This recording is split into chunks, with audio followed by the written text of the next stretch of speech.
ketika tidak menemukan itu berarti nggak berwudu dong, nggak bertanya begitu kan? Sholatnya sah di sini. Ma'a wujubil i'adati alaihi. Namun wajib baginya untuk mengulanginya ketika sudah mampu bersuci. Tadi kan keadaannya tidak normal nih, tidak ada air, tidak ada debu, ya. Tapi kita disuruh sholat sementara waktu sholat sudah tiba.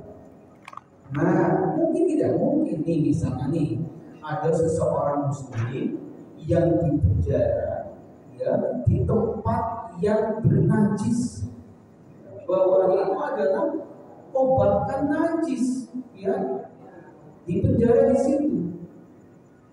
Di tralisnya menggunakan anggap saja tralis yang benar-benar dikelilingi, maka nggak ada tabu, nggak ada air kan? Bisa nggak? Dia hanya satu tempat yang memang tempat itu adalah atau dia terjebak dalam sebuah anggap saja di yang kolam yang membuang kotoran, sepiteng gitu, ya Pak, sepiteng dia nggak bisa naik nih, ya anggap saja dia membersihin sepiteng, anggap saja gitu ya, kejebur ke sepiteng jam 11 siang gitu kan, ya jam 11 siang tuh sampai jam 1 nggak bisa naik kan sepitengnya di sini ada lebih tinggi sampai hampir 2 meter itu ya. Jadi ada orang lagi ya, kita tahu sama siapa.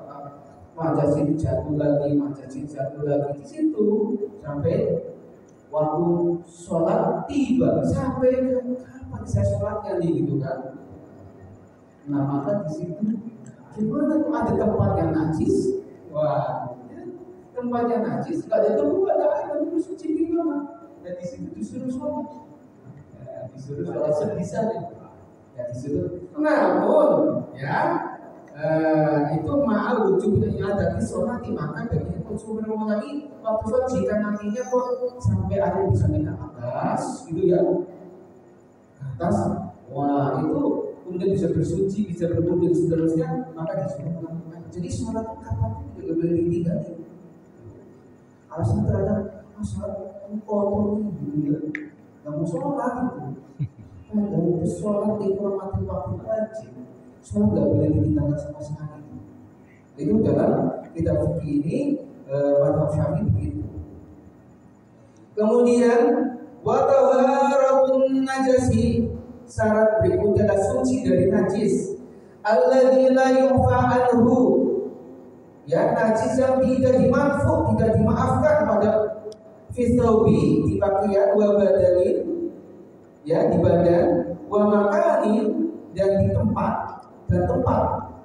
Wa sayadkurul musannifu, musannaf menjelaskan hadal akhir qariban, yang terakhir ini atau suci tempat sebentar lagi nanti akan dijelaskan. Jadi ini juga syarat yang pasti harus dipenuhi ketika akan melakukan sholat adalah suci dari najis yang dimaafkan, ya tidak dimaafkan, ya kotoran hewan yang banyak banget, kotoran manusia, darah yang berserangan, ya yang waktu sudah disampaikan. Tapi ada nasi yang dimaafkan, boleh yang secang itu masih dimaafkan.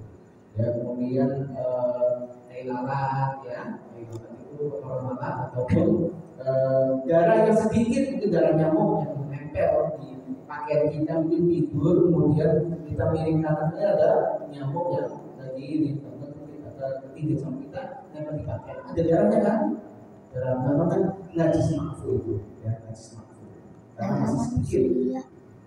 Atau dari sholat kalau dia tuh pecinya itu ada jatuh lantai cicak ya, nah itu makfu juga ya, makfu juga. Yang berikutnya wasalisu, dan yang ketiga, syarat yang ketiga dan al-wuqufu ala makanin tahirin, syarat yang ketiga adalah bertempat di tempat yang suci, tempatnya harus suci. Ya. Fala tasihu sholatu syaksin, maka tidak sah sholatnya seorang yang sebagian badannya yulaki batu badanihi, ya sebagian badannya aulibasihi atau pakaiannya najasatun bertemu najis fi qiyamin saat berdiri, au qu'udin atau atau sedang duduk, rukuin atau ketika ruku atau sujudin atau sudah sujud, maka tidak sah kalau sedang sholat badannya, pakaiannya ini bertemu najis, ya, baik ketika kita lagi berdiri, sedang duduk, sedang ruku dan sedang sujud, maka tidak sah kalau sujud berdiri.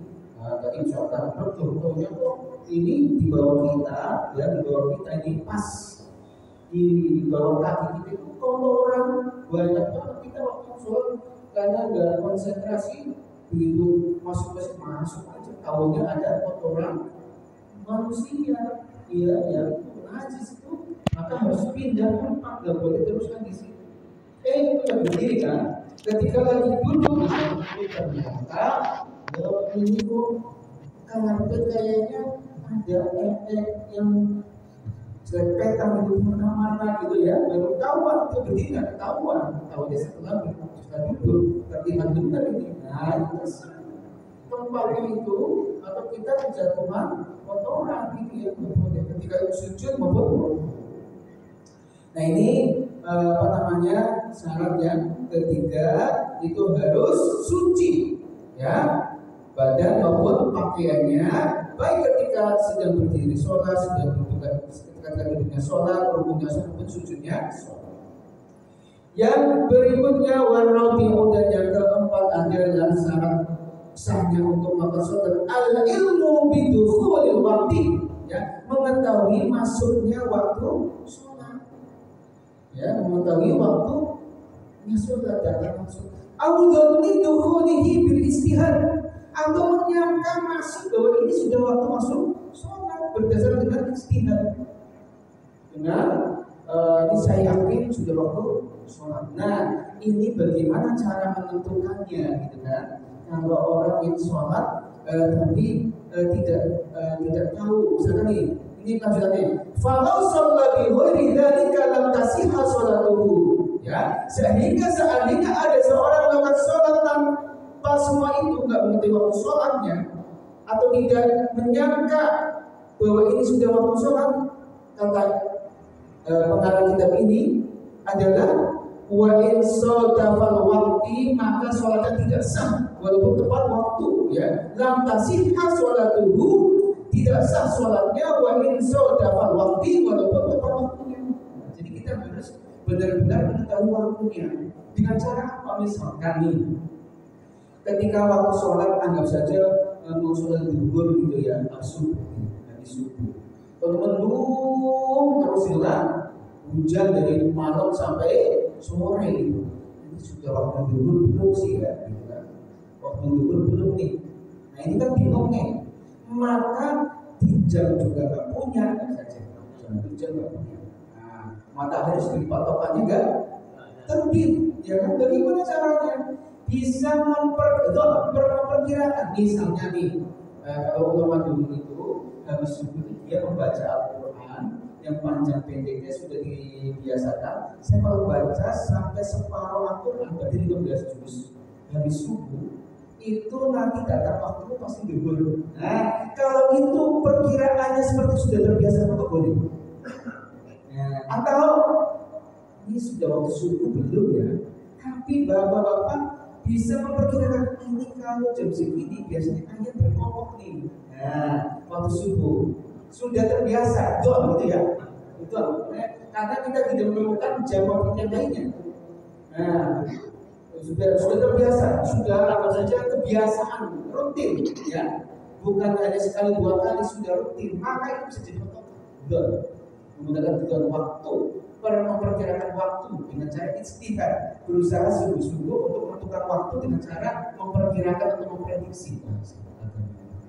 Nah, kira-kira begitu. Tapi kalau sholatnya tanpa menggunakan hitungan waktu dengan mengetahui dukhulul waqti, ya, ilmu dukhulul waqti, maka sholatnya tidak sah.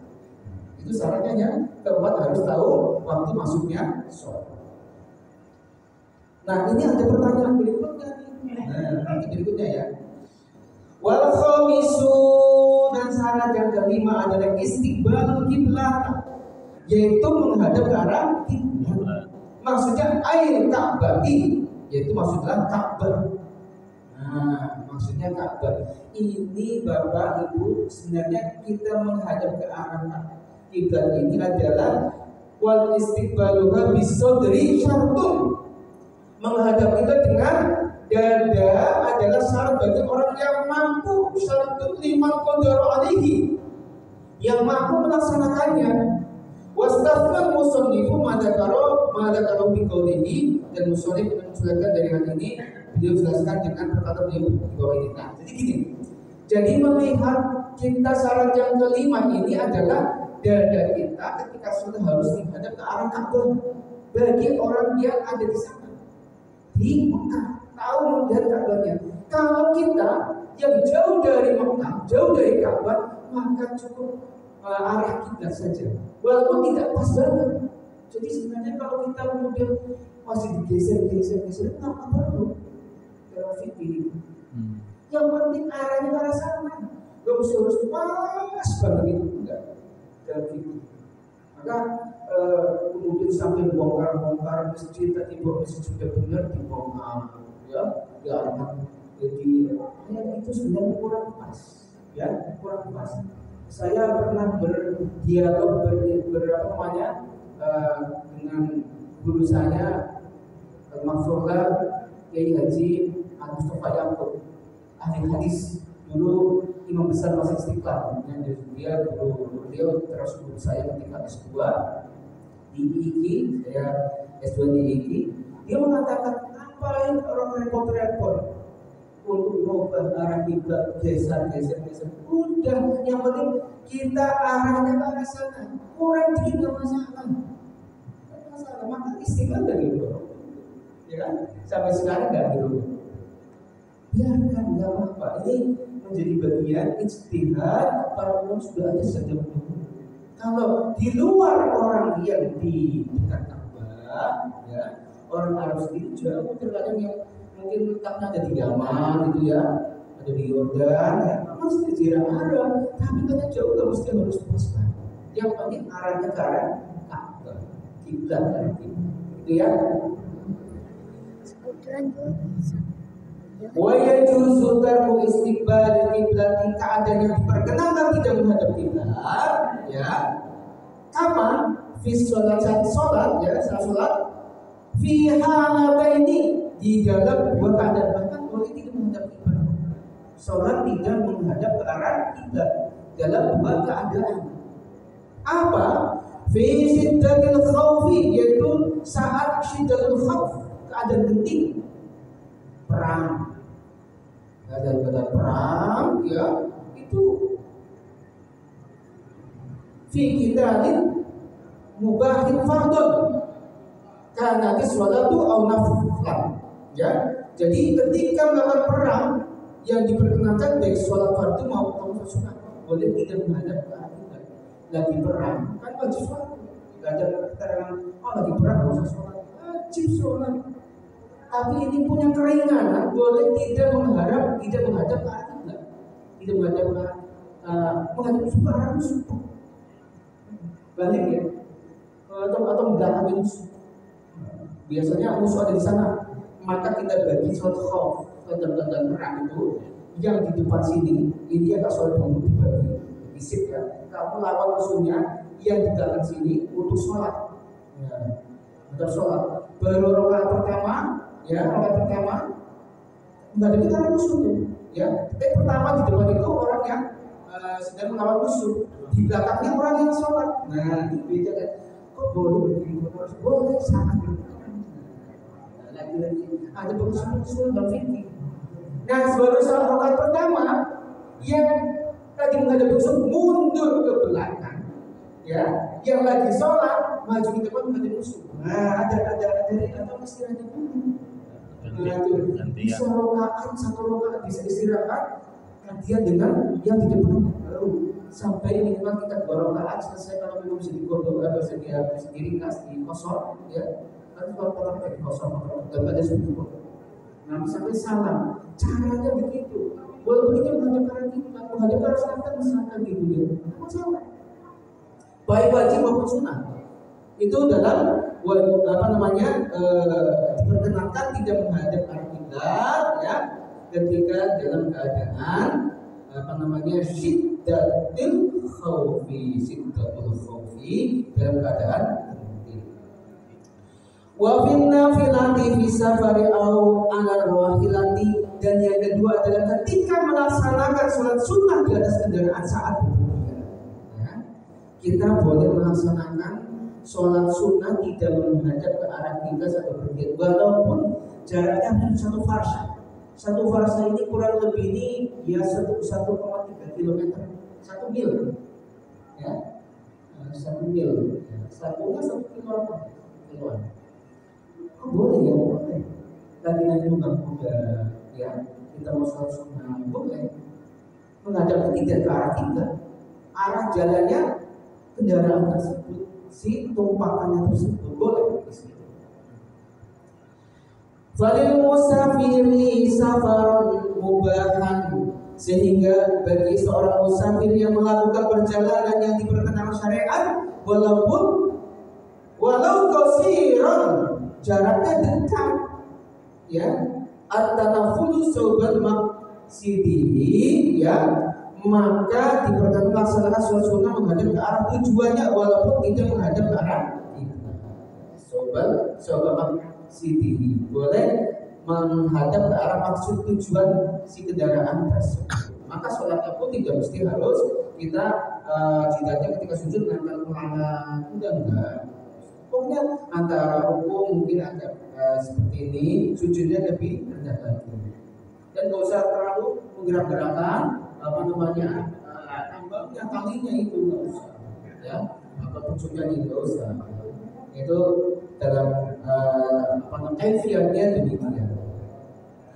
Termasuk warrohibud dabbati, dan bagi musafir yang naik kendaraan la yajibu alaihi, maka tidak wajib baginya wad'ul jabhatihi, untuk meletakkan keningnya ala jihad, ya, di atas pelana, masalah semisal baliyumi'u, akan tetapi diperkenankan biruku'ihi, ya, ketika memberikan ruku, wa sujudihi, dan sujudnya, wa yakunu sujuduhu akhfasa min ruku'ihi, disyaratkan 1 ruku dan sujudnya, namun sujudnya harus lebih rendah daripada isyarat untuk nanti saya jelaskan, ya.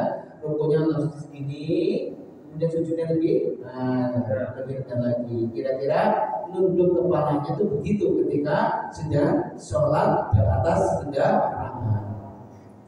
Wa ammal masyi, adapun musafir yang berjalan kaki, fayutimmu ruku'ahu, maka ia harus menyempurnakan ruku, wa sujudahu, dan sujudnya, wa yastaqbilul kiblata, dan menghadap kiblat, fihi ma, saat melakukan keduanya, wala yamshi, dan tidak berjalan, illa fi qiyamihi, kecuali saat berdiri, wa tasyahhudihi, dan saat tasyahhud.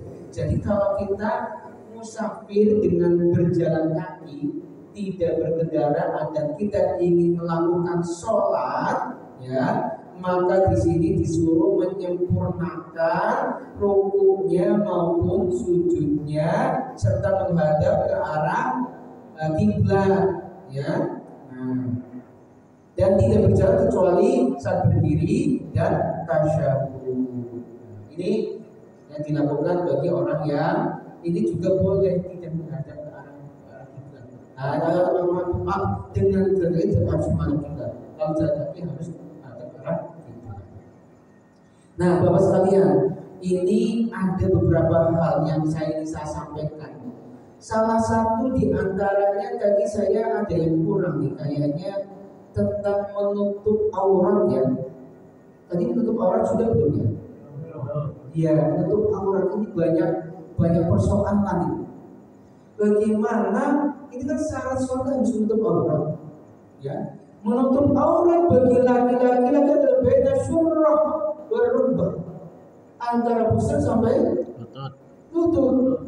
Kalau perempuan seluruh anggota badan kecuali muka dan telapak tangan. Dohiron babatin. Nah, ini kalau perempuan yang merdeka atau yang nggak merdeka, boleh ini kelihatan.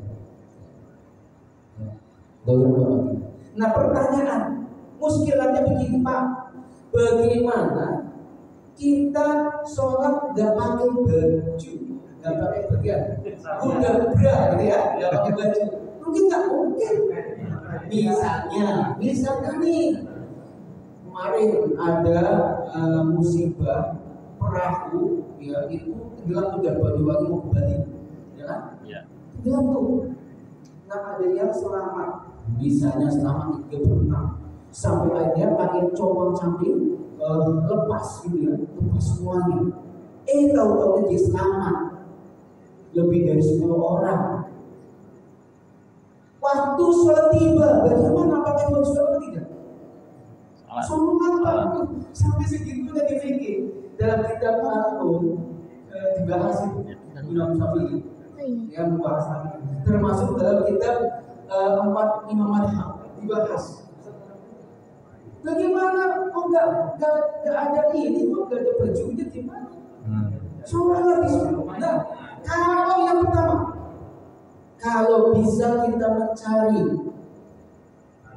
alat penutup misalnya daun, nah, atau kulit, ya, atau pasir yang bisa ditempel-tempelin untuk ditempel di baju, di badan kita, maaf.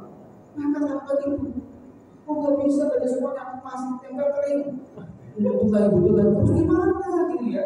Nah, maka boleh sholat saat itu, boleh dalam badan panjang, boleh. Sampai segitunya. Kemudian, masih bisa nih. Ternyata di pantai ada atau apa ya? Tapi coba untuk menutupi. Nah, ada dubur sama dangkal. Mana yang wajib duluan ditutupi? Dangkalnya dulu. Kalau dubur kan sudah ada pantai. Itu salah nih, kita harus berhenti. Maka kalau ada itu harus ditutupi dangkalnya, alat kelaminnya. Minimal itu. Kemudian kalau sampai udah apa? Lumpur ya, lumpur dioresin semuanya ke dalam tubuh kita, boleh Pak dengan cara seperti itu. Asalkan pokoknya menutupi aurat. Sampai akhirnya nanti Bapak akan menemukan ada 10 orang sih, laki perempuan lagi nih, 5 laki-laki dan perempuan, nggak pakai baju semuanya gitu. Gimana sholatnya? Nah itu juga dibahas di fikih kita ini. Caranya, dilalah itu ada dari antara 10 orang itu ada 1 orang yang pakai baju, gitu ya, masih melekat, laki-laki, kan? Maka yang pakai baju sudah jadi imam. Nah, yang tidak pakai baju jadi imam, tapi tidak boleh tengok kanan kiri. Bagi perempuan diusahakan mencari tempat yang agak jauh, ya, sehingga tidak melihat dan tidak memandang si laki-laki yang nggak pakai baju. Sama segitu. Nah, tapi ulama sebagian mengatakan kalau begitu caranya bergantian. Yang pakai baju pinjamkan dulu ke perempuan untuk makan sholat secara bergantian. Nah, saya sholat pinjamkan lagi, sesuatu pinjamkan yang terus. Tapi pertanyaan, keburu waktunya habis bagaimana gitu kan? Muskilah juga, masalah juga ini. Bagaimana? Kalau waktu sudah habis maka boleh berjamaah. Walaupun ya perempuan ada yang nggak pakai baju. Betapa wajibnya sholat tidak boleh ditinggalkan. Sampai fikih membahasakan ulama sampai seperti ini. Kita terhadap pakaian yang lengkap, ya semuanya ada, waktunya ada, semuanya ada, masih enak tinggalin sholat. Jangan. Ini kalau saya bahas panjang banget nih. Sebenarnya karena ulama fikih ini usul apa namanya? Kalau ini bagaimana? Cukup seru juga. Saya baca di kitab Al-Qum yang fikih Imam Syafi'i itu di jilid 2 itu cukup ramai ya, cukup senang saya bacanya ya, karena ada beberapa cara memakai jalan sholat di sini. Ini saya bacakan hadis. Ya, Syafi'i berkata, "Akhbarana Malik an Abi Zanadi an Araji an Abi Hurairah anna Rasulullah sallallahu alaihi wasallam qala la yusallina ahadukum fi thawbil wahidi laisa ala atiqihi minhu syai'un." Malik mengabarkan pada kami dari Abu Sinan, dari A'raj dari Abu Hurairah bahwa Rasulullah bersabda, janganlah sekali-kali salah seorang di antara kalian sholat dengan memakai satu potong pakaian tanpa ada sesuatu pun di atas pundaknya. Ini menarik di sini. Ya, sekali lagi saya bacakan terjemahnya. Janganlah sekali-kali salah seorang di antara kalian sholat dengan memakai satu potong pakaian tanpa ada sesuatu pun di atas pundaknya. Ini Asy-Syafi'i berkata, sabda Nabi, jangan sekali-kali salah seorang di antara kalian sholat dengan memakai satu potong pakaian tanpa ada sesuatu pun di atas pundaknya, dimungkinkan sebagai pilihan dan anjuran. Kalau itu kan ini sebagai anjuran, kata Imam Syafi'i, dan dimungkinkan sebagai satu keharusan yang tanpanya sholat tidak sah. Ini saya sampaikan kembali beberapa kaidah-kaidah riwayat-riwayat terhadap bertentangan. Bagaimana cara memahami hadis ini sementara sholat tidak sah kalau tidak dengan berwudu misalnya. Tadi kan syaratnya kan berwudu, tapi tidak ada air, tidak ada gimana? Nah, itu juga menjadi bagian yang perlu dikaji, gitu ya. Nah, ini ada beberapa pendapat-pendapat yang perlu dikompromikan.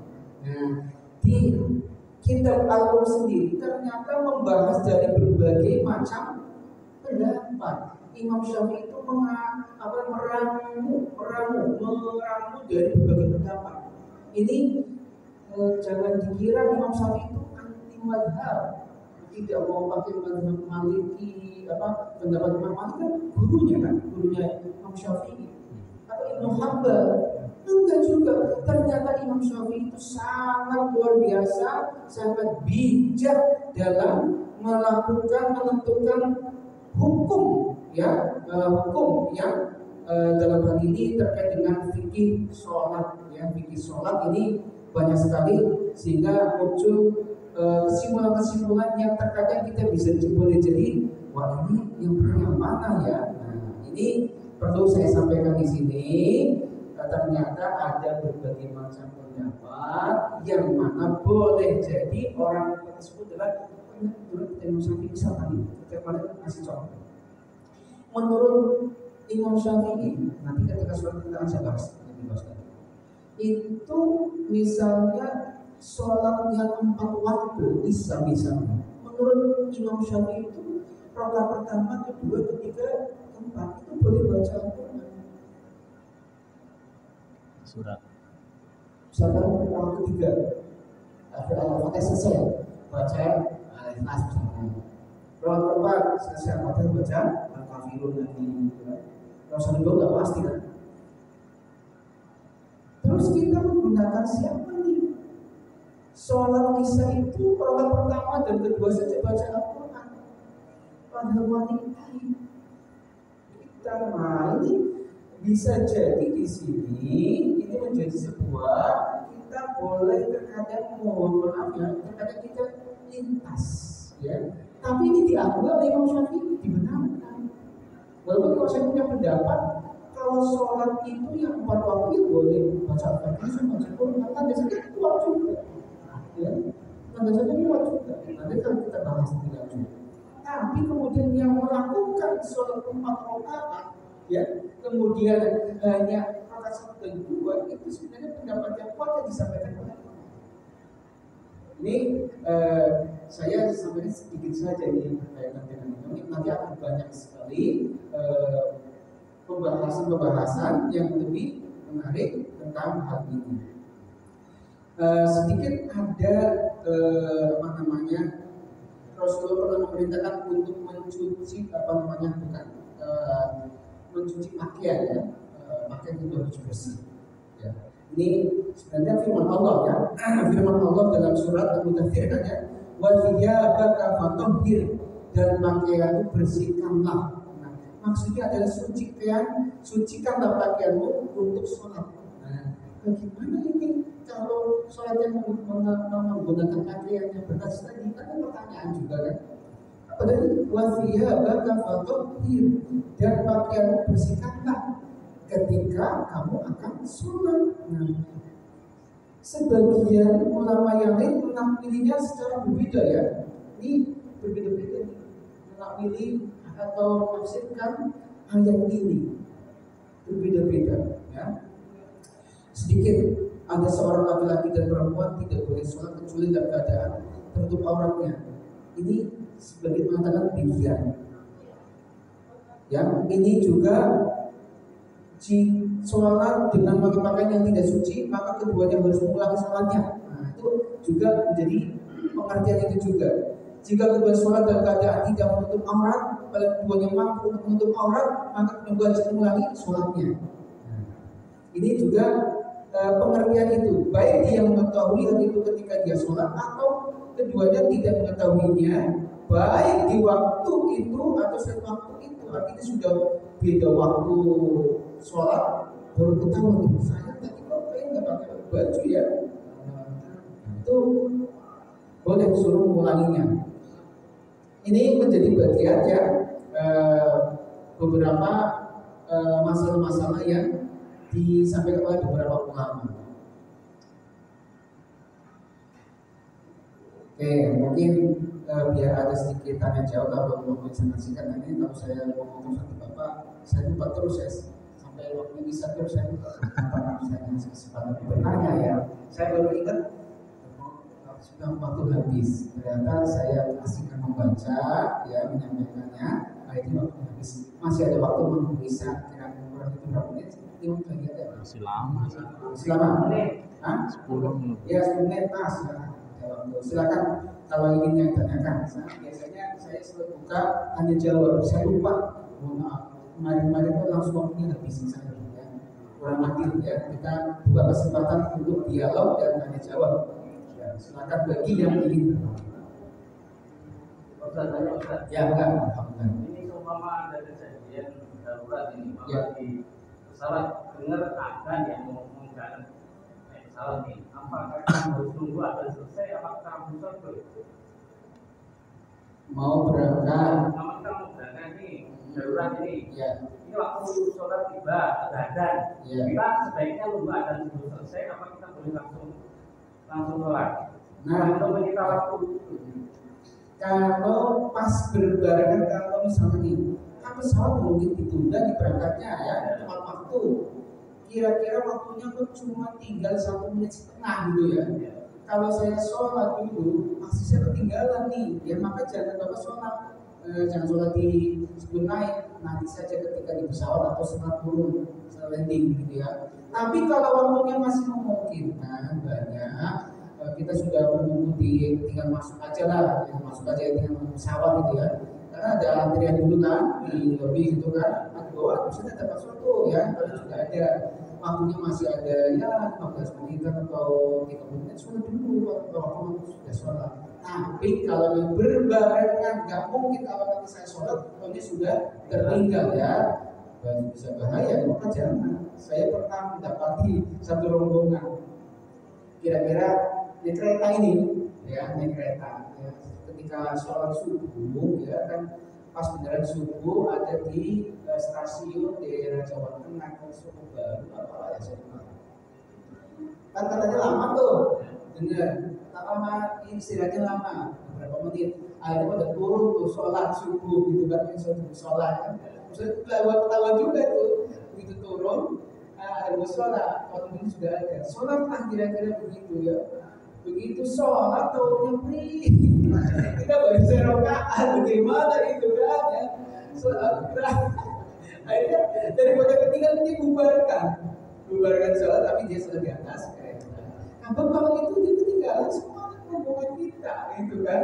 Berapa lagi? Nah Islam layu lagi kontrol dan tidak bisa. Walaupun sebenarnya tanda penting itu kalau kita masih memungkinkan bisa ada kendaraan lain bisa boleh, tapi datanya susah. karena kereta itu satu-satunya yang menuju ke Malang ya, ke Kediri gitu ya, Kediri. Wah, kita sangat riskan sekali. Maka saya katakan udah, jangan sekali-kali walaupun mungkin katanya waktu istirahatnya mungkin dijemput agak lama di Solo, apa usah lupa ya, agak lama di Solo, tapi namanya rombongan begitu repot, nunggu saja kan cuma ada 3, sementara rombongannya banyak sampai 25, 30 gitu kan, antrinya berapa menit di kampung Solo itu ya Bubrang itu sebenarnya mau ketinggalan itu sampai segitunya. Ini maka perlu disiasati yang seperti ini gitu ya, termasuk ketika naik pesawat gitu ya, karena Islam itu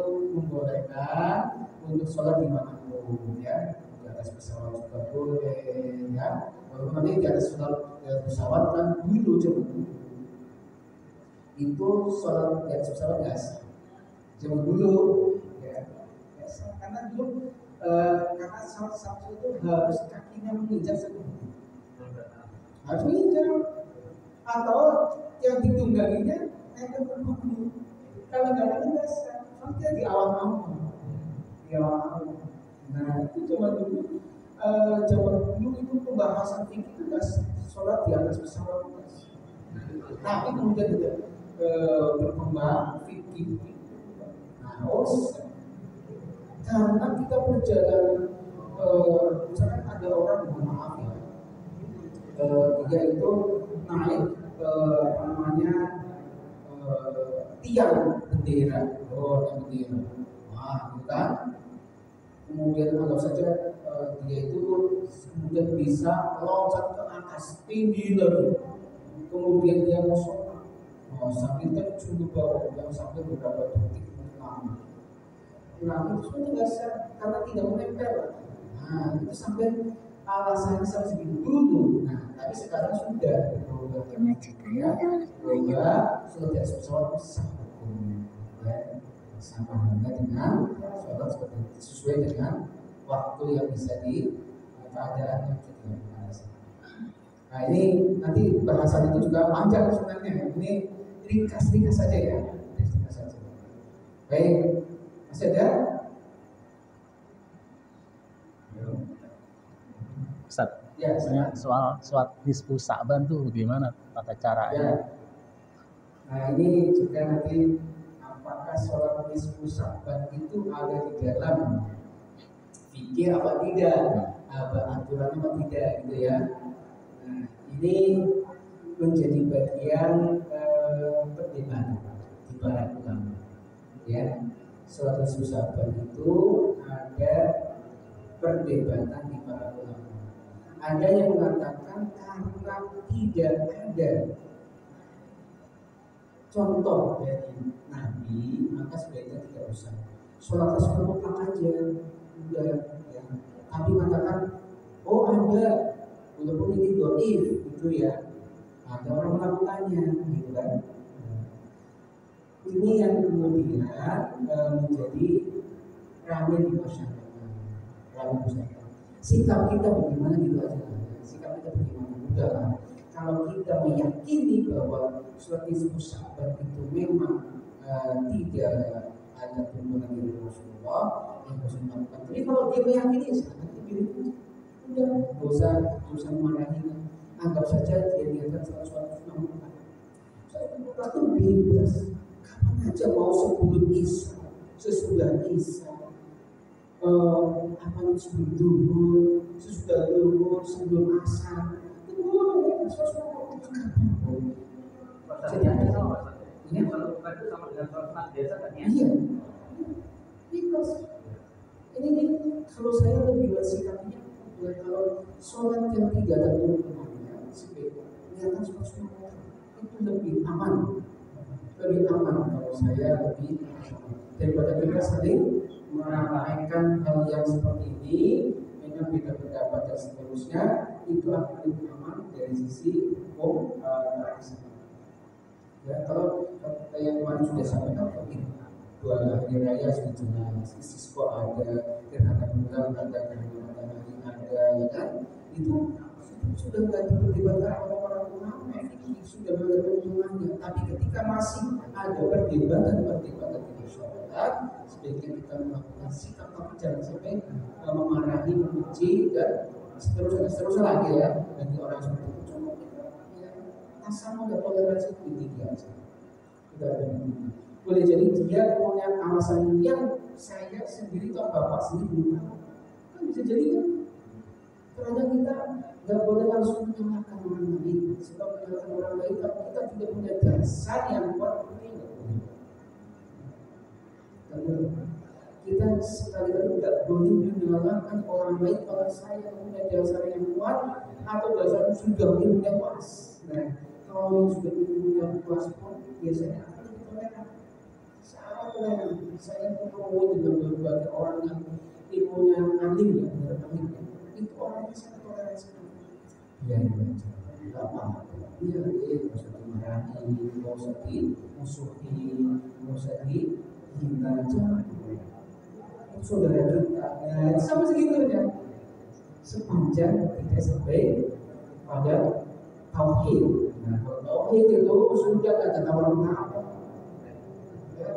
Kalau tentang akidah nggak boleh tahu.